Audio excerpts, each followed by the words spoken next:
ചിങ്കാരിമേളം താളത്തിൽ കൊട്ടി കയറിയ രേഷ്മ ഇനി പത്തനംതിട്ട ജില്ലയിലെ മലയോര മേഖലയിലെ അരുവാപ്പുലം പഞ്ചായത്തിന് നയിക്കും. UDF സ്ഥാനാർത്ഥിയായി മത്സരിച്ച് പഞ്ചായത്ത് പ്രസിഡന്റ് പദവിയിലേക്ക് എത്തിയിരിക്കുകയാണ് 27-കാരി രേഷ്മ. കൊക്കത്തോട് നെല്ലിക്കപ്പാറ സ്വദേശിയായ രേഷ്മയ്ക്ക് ഇത് പുതുനിയോഗം. പഠിക്കാനും കുടുംബത്തിന്റെ കാര്യങ്ങൾ നോക്കാനും കഴിഞ്ഞ 27 വർഷത്തിനിടയിൽ വലിയ പ്രാരാബ്ദങ്ങളാണ് രേഷ്മയ്ക്ക് നേരിടേണ്ടി വന്നത്. അതിനെയെല്ലാം സമചിത്തതയോടെ നേരിട്ടാണ് രേഷ്മയുടെ പുതുനിയോഗം. കഴിഞ്ഞ തവണ സംസ്ഥാനത്തെ ഏറ്റവും പ്രായം കുറഞ്ഞ പഞ്ചായത്ത് പ്രസിഡന്റായിരുന്ന രേഷ്മ മറിയം റോയിയുടെ പിൻഗാമിയായാണ് രേഷ്മ എത്തുന്നത്.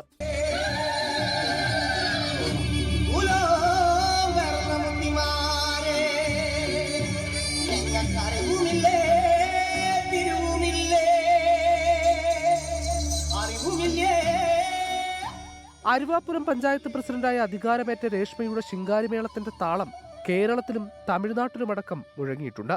ശിങ്കാരിമേളത്തിലൂടെ കിട്ടുന്ന വരുമാനമായിരുന്നു രേഷ്മയുടെ ജീവിതമാർഗം. MCom വിദ്യാർത്ഥിനിയാണ് രേഷ്മ. ചെണ്ടകൊട്ടി ജീവിതമാർഗം തേടുന്നതിനിടെ അപ്രതീക്ഷിതമായി തിരഞ്ഞെടുപ്പിൽ മത്സരിക്കാൻ UDFന്റെ ക്ഷണം. മറിച്ചൊന്നും ആലോചിച്ചില്ല. തിരഞ്ഞെടുപ്പിൽ നല്ല ഭൂരിപക്ഷത്തോടെ ജയിച്ചു.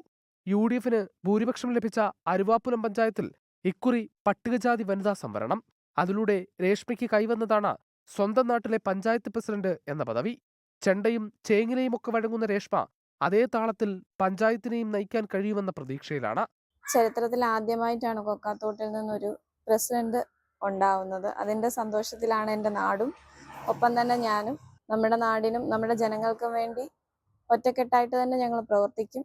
പഞ്ചായത്തിന്റെ പരിമിതികൾക്കുള്ളിൽ നിന്ന് ചെയ്യാൻ കഴിയുന്നതൊക്കെ ഞങ്ങൾ ഒരുമിച്ച് ചെയ്യും. MCom അവസാന വർഷ സെമസ്റ്റർ പരീക്ഷയ്ക്ക് തയ്യാറെടുക്കുന്നതിനിടെയായിരുന്നു തിരഞ്ഞെടുപ്പ്.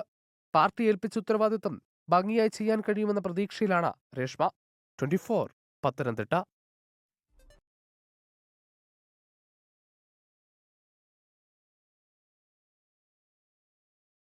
ലോകത്തെവിടെയായാലും ഏത് സമയത്തും 24 വാർത്തകളും ഓഗ്മെന്റഡ് റിയാലിറ്റി പാക്കേജുകളും എക്സ്പ്ലെയിനറുകളും വിശദമായി കാണാൻ ഞങ്ങളുടെ YouTube ചാനൽ നിങ്ങൾക്ക് സബ്സ്ക്രൈബ് ചെയ്യാം.